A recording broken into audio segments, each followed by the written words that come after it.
Comme vous le savez, le gouvernement du Bénin, sous l'impulsion du chef de l'État, le président Patrice Talon, a initié un ambitieux programme d'action. Et ce programme d'action nécessite des financements importants.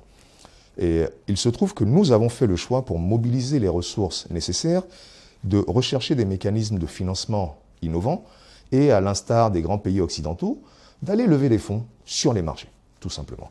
Alors, comprenez bien que les investisseurs aujourd'hui qui se trouvent à Hong Kong, à Singapour, à Genève, Londres ou à New York, et qui historiquement ne connaissaient pas le Bénin, ont besoin d'être rassurés. Ils ont besoin de s'appuyer sur un tiers de confiance qu'ils connaissent, comme Fitch ou Moody's ou S&P, qui leur dit « Attention, les fondamentaux de l'économie du Bénin sont sains, vous pouvez sereinement miser sur ce pays sur 10 ans, 11 ans ou 31 ans, comme ça a été le cas au début de ce mois. » Cela va nous permettre donc de mobiliser des ressources supplémentaires, effectivement, pour financer le programme d'action du gouvernement, pour relancer l'économie et poursuivre notre croissance.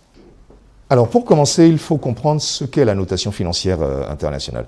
En réalité, il s'agit d'un processus à travers lequel une agence indépendante, Fitch, Moody's, Standard & Poor's ou d'autres, tente de mesurer la qualité de la signature d'un emprunteur. L'emprunteur pouvant être un pays, une collectivité locale ou une entreprise. En termes plus clairs, il s'agit d'évaluer la solvabilité de l'emprunteur, c'est-à-dire sa capacité à rembourser le capital et les intérêts de la dette, et également d'estimer, je dirais, le risque de non-remboursement. Ainsi donc, les agences conduisent un travail de revue des fondamentaux de l'économie, de la situation macro- et microéconomique du pays, et attribuent des notations qui varient d'une agence à une autre, mais sur une échelle allant de AAA ou triple A, qui est la meilleure note, à D, qui est la plus mauvaise note et qui est le signe d'un risque de défaut, je dirais, jugé imminent. En clair, plus la note est bonne, moins l'emprunteur paiera cher et plus il pourra emprunter sur une durée longue. À travers la notation qui est réalisée par des agences indépendantes, nous sommes en mesure donc de démontrer la qualité de notre signature et de montrer à quel point le risque de défaut est minime, voire inexistant.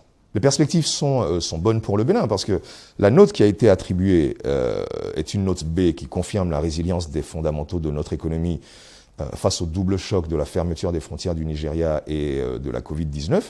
Mais cette note est assortie d'une perspective positive. La perspective précédente était stable, ce qui veut dire qu'on ne va ni s'améliorer ni empirer. Mais aujourd'hui, l'agence de notation a assorti notre note d'une perspective positive, ce qui veut dire qu'ils ont confiance qu'à court et moyen terme, l'économie va poursuivre sa croissance et que la situation va s'améliorer. Je souligne que le Bénin est le premier pays à qui l'agence délivre une perspective positive depuis le début de la pandémie de la Covid-19. Nous sommes le seul aujourd'hui pour lequel l'agence considère que les choses vont s'améliorer.